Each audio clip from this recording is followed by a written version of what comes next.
When to take 5-AMINO-1-MQ? Well, this is a great question because we want to learn when is the best time to take these, how often, how long can I stay on it, what's the right dosing? Well, here's the honest truth. There's been no clinical studies on humans. All we have are lab data from rats and mice, but what we do have is a lot of human clinical experience where doctors have been prescribing 5-AMINO-1-MQ for over a decade and seen massive shifts in NAD and energy expenditure, also in patients' ability to get up and move their body and be athletic, because if you have a body, you're an athlete. And so in this video, we're going to break down why taking 5-AMINO-1-MQ in the morning makes a lot more sense than taking it later in the day, because it is increasing your NAD in some studies, maybe by about 160%. But we'll also talk about how to pair it with exercise and what kind of foods you want to be eating, and then what kind of activities you want to put on your body so you can actually measure improvements. And then we'll talk about cycling it, because this is really important that a lot of people miss. So I'm Regan Archibald. I have a clinic called Ageless Future. We've been around 22 years. We've helped thousands of people feel, look, and perform their best at any age. We run blood labs on every single person who comes into the office, and we'll figure out exactly where your deficiencies are, where the interferences are, and remove the interferences, build up the deficiencies. And then we find peptides that work best for you based on the data, based on your labs. And so we only use 503A compounding pharmacies, and we are licensed in all 50 states, and we work with people internationally as well. So if you're looking for that next level, just go to agelessfuture.com.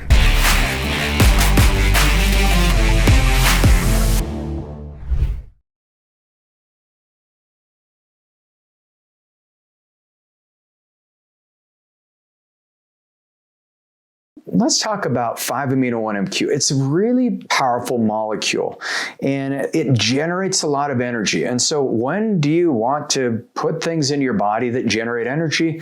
Well, it's typically in the morning. So you ask the question, when to take this? Well, hypothetically, you're going to do better when it's in the morning. But once again, without the human data, it's really hard to be definitive. But the pharmacokinetic data is on 2001 rat studies. So if you have a pet mouse or rat, we know this is probably accurate for them, but they gave them 5-AMINO-1-MQ orally and intravenously, and they found an oral half-life of about 6.9 hours and an IV half-life of about 3.8 hours.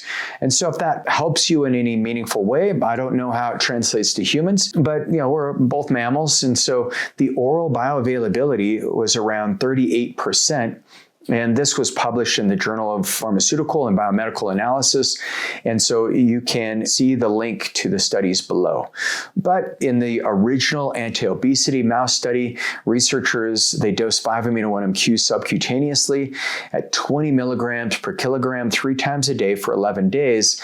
And the aged muscle study used once daily dosing for 8 weeks. So these preclinical timing ranges 3 times a day to once a day. And neither translated to a human schedule. But they found that these rodents, as they increased the dose, they just kept repeating that 20 milligram dose.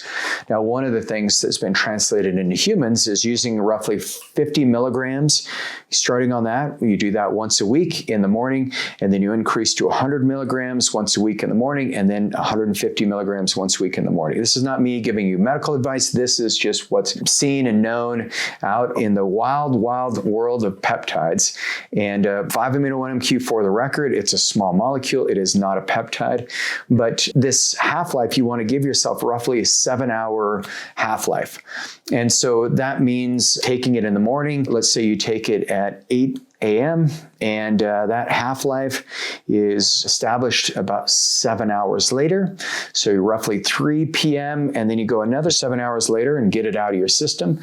So that puts you at roughly 10 p.m. So probably a pretty safe time to take it. Taking it later in the day than that might not be to your benefit when it comes to sleep, because what 5-AMINO-1-MQ does is it inhibits this pathway called NNMT. Now, NNMT is a pathway that was discovered in the 50s, and what researchers realize is like this pathway, it is what recruits fat cells, and especially white fat cells. And the white fat cells, you know that they say misery loves company. I think white fat cells do love company, and so it recruits other fat cells, and these white fat cells expand, and the mitochondria just stay dormant in the center of the cell, and that's just why it's white fat.